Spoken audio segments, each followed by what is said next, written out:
ये पजामी खोल के भी देख सके कि वो कौन है। नाम पे नहीं है, नाम में भी अपनी पार्टी को बीजेपी के यहाँ गिरवी रख दिया, और जब गिरवी रख दिया तो सम्मान गिरवी जैसा है, सम्मान मिलेगा जयंत चौधरी को। ये नु कहता मैं चवन्नी तो होने एक पलट जाऊंगा, तो जब यू अखिलेश जी ऐसी विधायकी का क्या फायदा कि आप ही के दल का नेता आपको मंच पे भी सम्मान न दे सके। इन्होंने तुरंत आरएलडी का लात मार देनी चाहिए और आज़ाद होकर।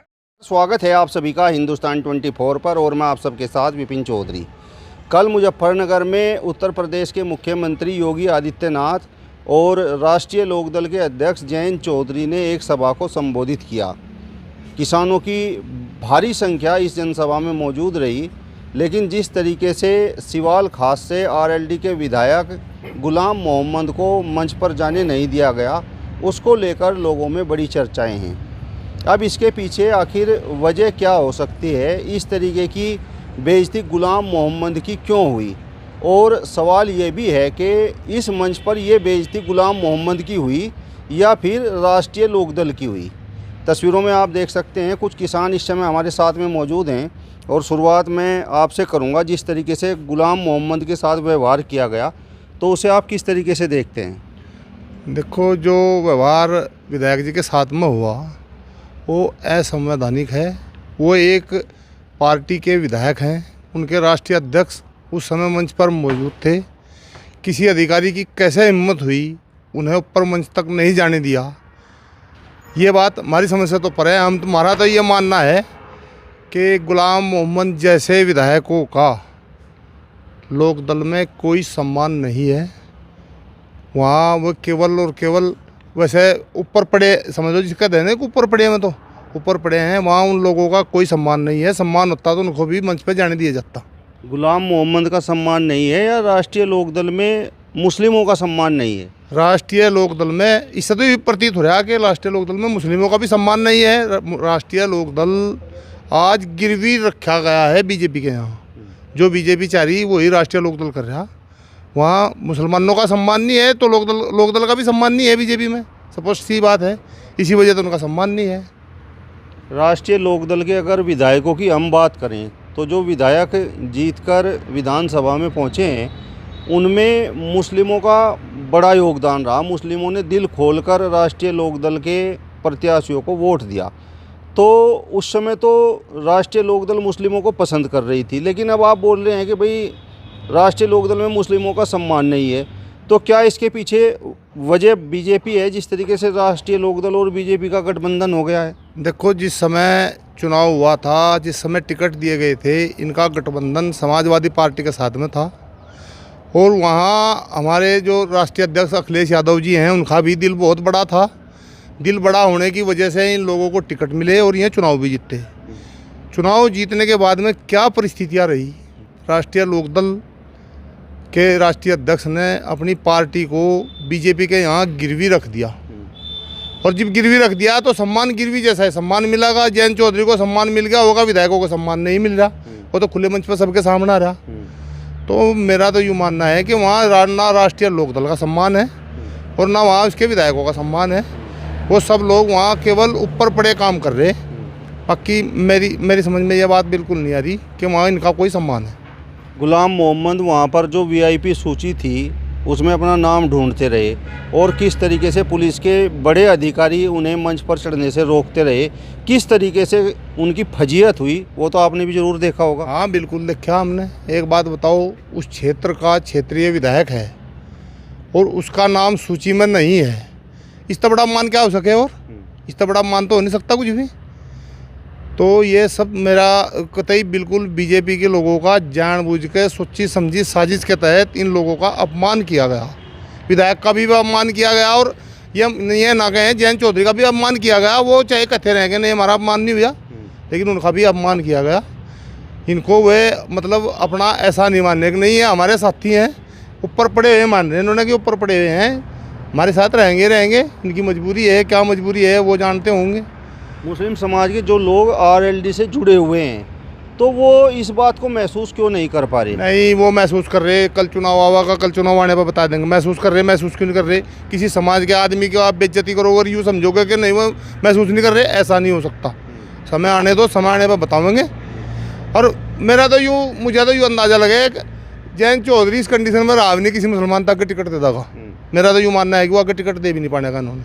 मुस्लिम का वहाँ कोई सम्मान नहीं है, जब सम्मान था तो था, अब कोई सम्मान नहीं है। अगर मुस्लिम वोट नहीं भी देता है तो अब तो जयंत चौधरी भाजपा के साथ जुड़ चुके हैं, तो विधायक तो उनके फिर भी बन जाएंगे। नहीं तो भाजपा के बन जाओ चाहे जयंत चौधरी के रल मिल के बन जाओ, इससे क्या होगा? मैं अगर जो से मैं जयंत चौधरी के बनेंगे, मैं क्या पता मैं भाजपा के भी बन जाते हैं। ऐसा नहीं है। जो इन्होंने एक संदेश देने की कोशिश करी थी कि हिंदू मुस्लिम भाईचारा, हिंदू मुस्लिम एकता, एक दूसरे के बिना एक दूसरे का काम नहीं चल रहा, वो बिल्कुल सारा का सारा इनका प्लान धराशायी होगा। वो अब चलता है, नज़र नहीं आ रहा। जो इन्होंने एक खाई वापस में पैदा हो गई थी, उस खाई को पाटने की कोशिश करी, एक दूसरे के लव लगे, वो दोबारा फिर पुनः इन्होंने भाजपा में जाकर उसको दोबारा जन्म दे दिया उस बात को कि यह बात जो कि तो है अब भी यहीं की यहीं। 2022 वाला इतिहास क्या आरएलडी दोहरा पाएगी 2027 में? नहीं दोहरा पाने की, इतने टिकट भी नहीं मिलने के, इतने टिकट नहीं मिलने के। यहाँ इन्होंने इनकी मर्जी के ऊपर डिपेंड करना पड़ेगा। जो ये चाहेंगे उतने टिकटों पे संतोष करना पड़ेगा जयंत चौधरी को, या 2 दें या 4 दें, लेकिन वो नहीं है कि बैठ के कहीं बराबरी में सौदेबाजी होगी, वो नहीं होने की। जो अखिलेश यादव जी के पास इनका सम्मान था, जो बराबर में बिठाए के तय करते थे, वो यहाँ नहीं मिलेगा। यहाँ कहा जाएगा कि आपको केवल इतने मिलेंगे, लेने हो, नहीं लेने हो ना लो। आप जिस तरीके से बोल रहे हैं कि भाई आरएलडी तो यहाँ एक तरह से बीजेपी के यहाँ पर गिरवी रखी हुई है, ये तो बड़ा विवाद खड़ा करने वाला बयान है। नहीं, विवाद कैसे खड़ा होगा? सबको स्पष्ट नजर आ रहा। जयंत चौधरी के आदमी भी तभी जो मानते इस बात को, कह मैं कहाँ के अल्लाह कह रहा है इस बात ने, मैं भी इस बात ने कह रहे कि नहीं सही नहीं है समझौता, लेकिन है क्या पता उनके क्या व्यक्तिगत हित है इस बात में। मेरा यूँ मानना है कि सामाजिक हित तो हो नहीं सकते, व्यक्तिगत हित होंगे, उनके लिए वो वहाँ गए हुए हैं। इससे समाज का भी मुझे लग रहा है कोई हित नहीं हो पा रहा। आप बताओ राजकुमार जी, गुलाम मोहम्मद जैसे बड़े नेता आरएलडी में क्यों हैं? जिस तरीके से आप बोल रहे हैं कि भाई वहाँ पर मुस्लिमों का सम्मान नहीं है। केवल थोड़े से लालच के लिए कि तुम विधायक बन जाओ और विधायक बनकर विधानसभा चले जाओ, रोजी रोटी चलती रहे। कुछ लोग सम्मान के लिए जीते हैं और कुछ लोगों को सम्मान पसंद नहीं। तो ऐसी विधायकी का क्या फ़ायदा कि आप ही के दल का नेता आपको मंच पे भी सम्मान न दे सके, जिसकी वजह से आप मिनिस्टर बने, जिनकी वजह से आपकी भारतीय जनता पार्टी में पूछ हुई, विधायकों की वजह से ही तो हुई। बिना विधायक को कौन पूछ रहा था भाई? तो जब वहीं इस पर निर्णय नहीं ले सकते तो फायदा क्या है भाई ऐसी राजनीति करने से? बलकार सिंह जी तो कह रहे हैं कि अब की बार संभावनाएं बिल्कुल जीरो हैं, आरएलडी किसी मुस्लिम को टिकट ही नहीं देगी। नहीं, आरएलडी मुस्लिमों को टिकट तो जब दे जब दुआने वाले हों। आप उम्मीद करो कि जयंत चौधरी बीजेपी से अलग बोल जाएंगे या चर्चा कर लेंगे? अगर गठबंधन से वो लड़ेंगे तो टिकट उनको दिया जाएगा जिसे बीजेपी की कोर कमेटी कहेगी। जयंत चौधरी में इतनी हिम्मत नहीं है कि उनसे अलग हट के टिकट दे दो किसी को। सच्चाई तो है ये। ताऊ जी आप बताओ, ये जो घटना घटी है तो कमी भारतीय जनता पार्टी की तरफ से रही या फिर आरएलडी की तरफ से रही? देखो जी, ये जो आरएलडी के राष्ट्रीय अध्यक्ष जी हैं, ये जब समाजवादी थे इनका गठबंधन हुआ तो ये जीरो पे थे। इनका ना कोई सांसद था, ना इनका कोई विधायक था। और इनके जो बाबा जी थे चौधरी चरण सिंह जी, वह देश के किसानों के सबसे बड़े नेता थे। और उनके टाइम में जी मैं राजनीति करे थे तो उनके टाइम में इस देश में 4 प्रदेशों में चौधरी चरण सिंह की पार्टी की सरकारें बनी थी। और एक ये है जयंत चौधरी जी, ये सुनने पर से समाजवादी पार्टी ने 9 विधायक और राज्यसभा भेजा। फिर इससे 7 सीटें दे रहे थे अखिलेश जी जो राष्ट्रीय अध्यक्ष हैं समाजवादी पार्टी के। इनका 7 सीटों की जो है नहीं पच पाई और भारतीय जनता पार्टी में क्यों गए हैं? ये भारतीय जनता पार्टी में यूँ चले गए कि जाट इनके साथ ही नहीं था, ये जाटों के नेता थे। मुस्लिम भी इनके साथ था, लेकिन जब जाट देखा कि थारा जाट जो है वो बीजेपी में चला गया, तो इन्होंने अपना रुख बीजेपी की तरफ कर लिया। ये नहीं देखा कि तेरे 7 MP बनेंगे, यहाँ जो 7 दे रहे अखिलेश जी, 7 के 7 MP बनेंगे, उन्हें छोड़ के उसमें चले गए। और जब इनके 9 MLA बन गए, ये राज्यसभा पहुँचा दिए, तो ये 54 तय रुपया बन गया। ये नू कहता मैं 54 तो होने एक पलट जाऊंगा। तो जब यू अखिलेश जी जो राष्ट्रीय अध्यक्ष हैं समाजवादी पार्टी के, जब इसका नोट बना दिया, तो जब ही ठंकोर मार के बीजेपी ने पलट दिया, अरे बीजेपी में चला गया। गुलाम मोहम्मद का अपमान क्यों हुआ? गुलाम मोहम्मद बीजेपी में तो सभी मुसलमानों का, चाहे वो कोई भी है, कितना बड़ा भी नेता है, चाहे इन्हें वो जो गुज्जर है कोई कश्मीर में राज्यसभा भेजा, उसका भी सम्मान नहीं, लेकिन केवल उसका कोई चारा नहीं था वहाँ बनाने के अलावा किसी को बनावे। तो इन्होंने तो एक ढोंग के तरीके से ये काम कर रहे हैं, भाई बीजेपी मुसलमान का भी सम्मान कर रही। बाबूजी ये अच्छा गुलाम मोहम्मद जो हैं वो प्रिंसिपल भी हैं मेरे ख्याल से किसी कॉलेज के, बहुत अच्छे आदमी हैं, कई बार के विधायक हैं। ये पजामी खोल के भी देख सके कि वो कौन है, नाम पे नहीं है, नाम में भी वो सोचो जहाँ।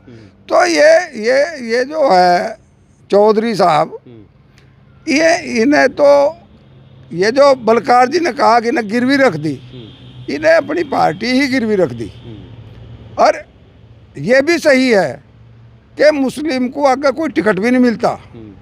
भारतीय जनता पार्टी तो ये गठबंधन रहा तो मुस्लिम से कोई टिकट भी नहीं मिलता। और ये मुस्लिम ने जो है ये देख लेना चाहिए कि जहाँ इतना अपमान विधायक का होता हो, आम आदमी का क्या होगा। आपको क्या लगता है मुस्लिम आरएलडी का रुख करेगा? और जे इसके बाद भी मुसलमान आरएलडी का रुख करे तो फिर तो डूब मरने की बात है। इतने होने के बाद तो आरएलडी की तरफ आंख मूंद का भी नहीं देखना चाहिए, उसको छोड़ देना चाहिए।